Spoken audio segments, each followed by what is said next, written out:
Hello, my name's Ben and I like books and reading, and today we're going to be talking about the Women's Prize for Non-Fiction.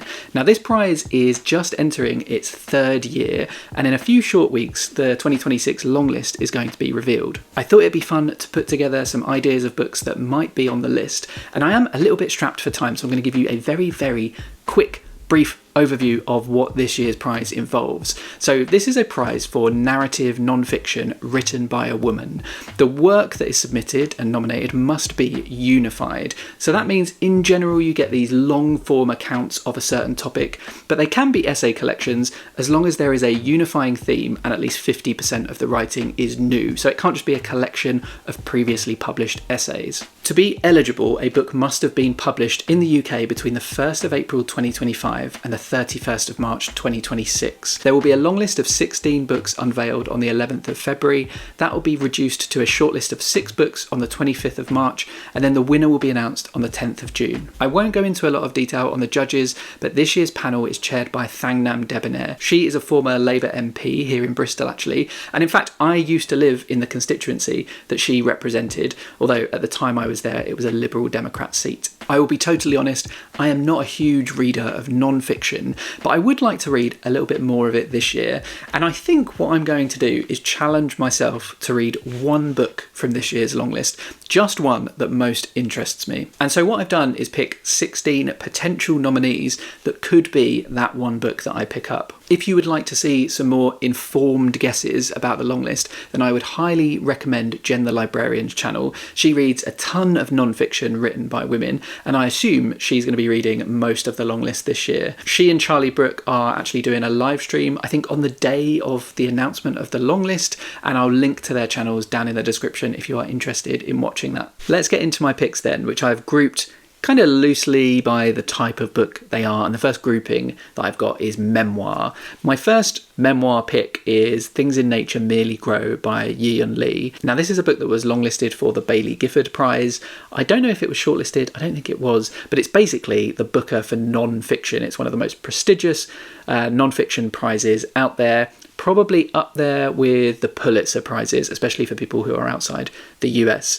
This book is an account of Lee's grief in the wake of the deaths of both of her sons by suicide. So obviously, if you do read this, go into that with your eyes open. It's going to be quite an emotionally heavy book. I've heard great things about it though, and I expect it is a really intense experience. It's quite a short book. It is her processing her grief, and just the premise makes me sad, so I am a little bit nervous about reading it, but I think it is one that I might read regardless of whether it's nominated or not. The next book I've picked is also about death actually, so my apologies for starting off on a very macabre note, but it is The Death of an Ordinary Man by Sarah Perry. Now Sarah Perry is an author more known for her fiction. She was longlisted for the Booker for Enlightenment a few years ago, but this is a non-fiction offering from her, and it recently won the Nero Award in the non-fiction category, so it's already pretty well lauded, and it is an account of her father-in-law's death, who died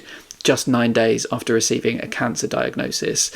And I believe what it is trying to do is to uncover the extraordinary lives of people who we think of as quite ordinary, who go about their lives not in the spotlight, but just living them quietly in a very extraordinary way. And the good news for this one actually is if it is nominated, it's out in paperback very soon, which is great because these non-fiction hardbacks, they are not cheap. They are very expensive. Some of them are even like £30 now, which I understand why that is, because there's a lot more research and fact-checking I'm sure that goes into a non-fiction book than a novel. But yeah, eye-watering prices. So we love to be able to save our pennies on the paperback. I mean, you obviously can save all of your pennies by going to the library, but you might be waiting a very long time. Another author who is very familiar to fans of the Booker Prize is Arundhati Roy, and her memoir Mother Mary Comes to Me I think has got to be considered a front runner for the Women's Prize for Non-Fiction this year.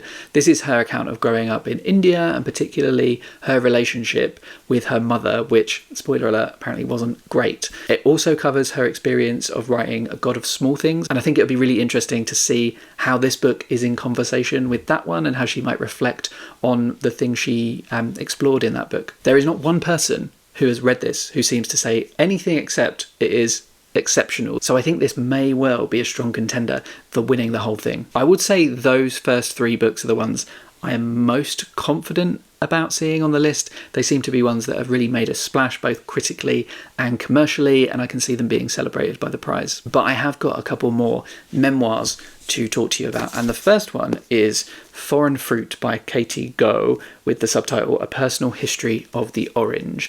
And I think what Go is trying to do here is to use the structure of an orange, its segments, its skin, all that sort of stuff, as a way into questions of migration and colonialism and identity. It's a book that aims to blend cultural history and memoir, tracing how something so familiar as an orange can carry a surprising amount of political and emotional weight when you start to interrogate it a little more deeply. It's also got a fab cover, which always helps. And then my final memoir is The Dry Season by Melissa Phoebos, a memoir of pleasure in a year without sex.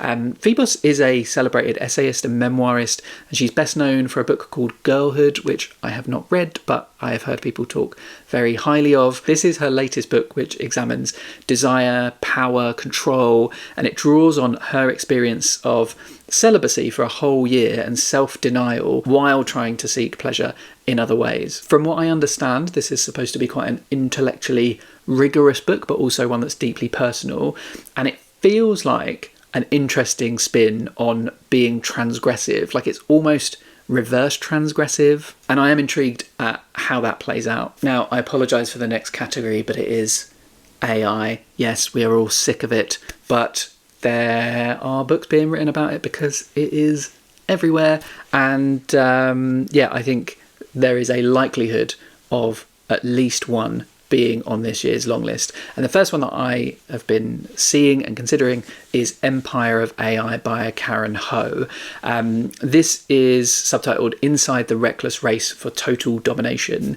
And Ho is an anthropologist and a journalist, and this book looks closely at the culture within Silicon Valley around AI, and specifically inside the company OpenAI and this sort of cult around Sam Altman, its CEO. I think she did something like 250 interviews with various people who have worked with OpenAI or been connected to it in some way. So I would hope that you get like this really layered, textured, full view of what is going on inside this company that is affecting so many of our lives now. The other book that we might see is The New Age of Sexism by Laura Bates, subtitled How the AI Revolution is Reinventing Misogyny. Bates is a founder of the Everyday Sexism Project and is a long-standing campaigner on gender equality.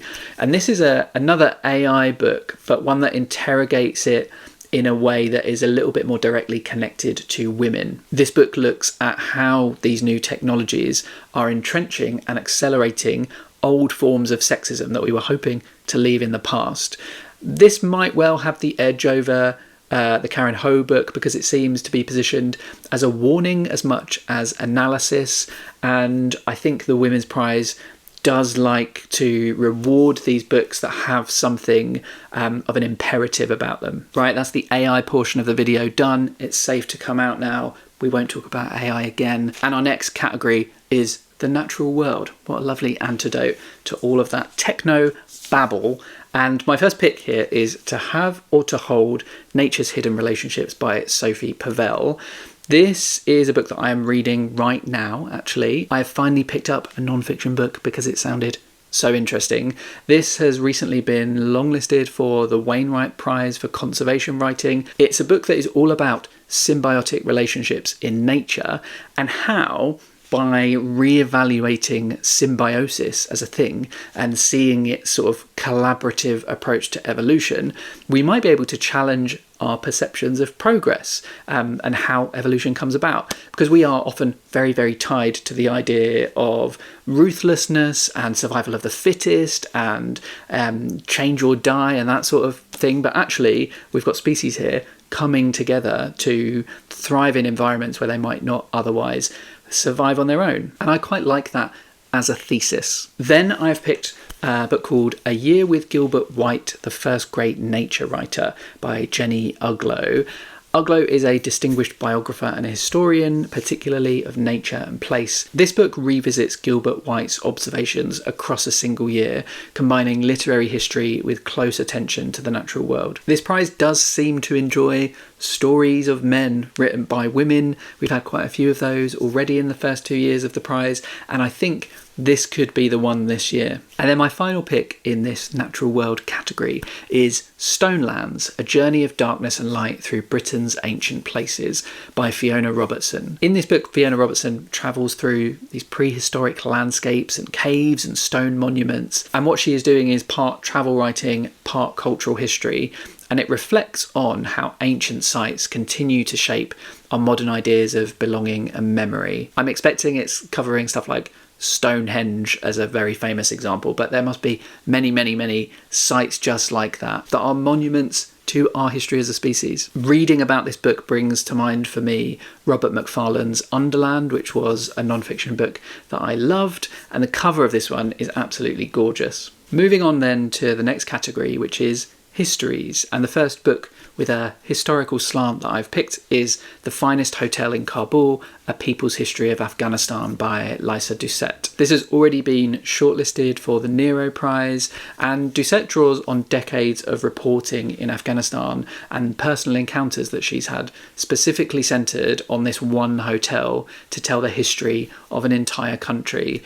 The focus is on ordinary lives and resilience and the human cost of political upheaval. And I love the premise of focusing in on this one building and how it's changed and the people in it. Sounds really good to me. Then I think we might see Motherland, A Feminist History of Russia from Revolution to Autocracy by Julia Ioffe, or maybe she's a Yulia, I'm not too sure. But Ioffe is a Russian-American journalist with a deep expertise in Russian politics and culture.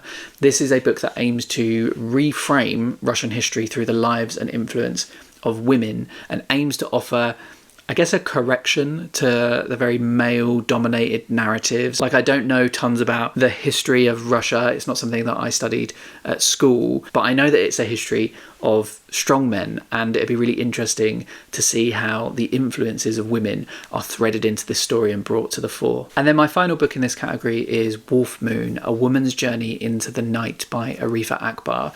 Akbar is a critic, and this is an account of the nighttime and women's relationships to it. Very broad topic, but from what I've heard, it's a very lyrical book that has lots of faith in it, and it has been described by quite a few reviewers as being unlike anything else they have read. And I'll be honest, I struggled a little bit about how to categorize this, but I did see someone refer to it as a cultural history, so that seemed as good a fit as any. My next grouping is called Sounds, which is not a genre or really a subgenre of non-fiction, but it's because I've found two books that are all about music and hearing and listening that sound really interesting. The first one of these is called Hark, How Women Listen by Alice Vincent. And in this book, Vincent explores listening as a political, cultural and emotional act. It moves between memoir, criticism and reportage, and it asks whose voices are heard and whose voices are ignored. And I really like the idea of taking something so universal and familiar and making it unfamiliar and strange and weird to experience by digging around at its edges. And then the other book is called Duet, An Artful History of Music by Eleanor Chan. Chan is a classically trained musician and an art historian. And in this book, she focuses on how humans have attempted to visually capture the essence of sound, like how a mark on a page becomes a musical note in some contexts. And she traipses through history to explore this phenomenon. Will we get 2 books about sound on the long list? I don't know, but I am here for it. That was terrible. And then my very final category is called The Women Behind Change, and it's just 2 more books. The first one of those is called Legenda, The Real Women Behind the Myths That Shaped Europe by Yanina Ramirez. Ramirez is a medieval historian and a broadcaster, and you may have heard of her previous book, Femina. This is a new work from her, and it recovers stories of women who were turned into legends, like saints and symbols, people like Joan of Arc or Lady Godiva, and how these stories were actually twisted to suit political ends. So she's trying to, I guess, correct a historical wrong. And then my very final pick is also, it is revealing a woman who helped change the course of history, but she also, in the process of doing that, changed her mind, quite literally, because it's The Acid Queen, The Psychedelic Life of Rosemary Woodruff Leary by Susanna Callahan. Sorry, not Callahan, Callahan. This is a portrait of Rosemary Woodruff Leary, who I hadn't heard of before, but is this sidelined figure thought of mostly as just the wife of Timothy Leary, a man I also hadn't heard of, but apparently he was this Harvard professor turned psychedelic high priest who was broken out of jail at one point and then lived his life on the run with Rosemary. Sounds pretty wild. This book aims to recenter Rosemary, telling of how she was at the forefront of counterculture, how she was very involved in the things that Timothy Leary worked on and what he produced over his lifetime, and also the things that she sacrificed in the name of psychedelics, like the way she put herself at risk to try and test the limits of the safety, and what she did to try and preserve her husband's legacy. I can't tell if this is a Women's Prize appropriate book, whether they would be pushing something that sounds perhaps like it's glorifying psychedelic drugs. I don't know, but it does sound like a pretty interesting, crazy tale, and so maybe a page turner that you need in amongst all of these other weighty topics. So those are 16 books that I think we might see on the Women's Prize for non-fiction this year. Please let me know down in the comments if there are any other obvious contenders or very worthy books that you would like to see that I haven't covered, or if you have read any of the ones that I have mentioned, let me know what you thought of them. We will be getting the real list very, very soon, and I'm excited to see what books the judges have picked this year. But until next time, toodles.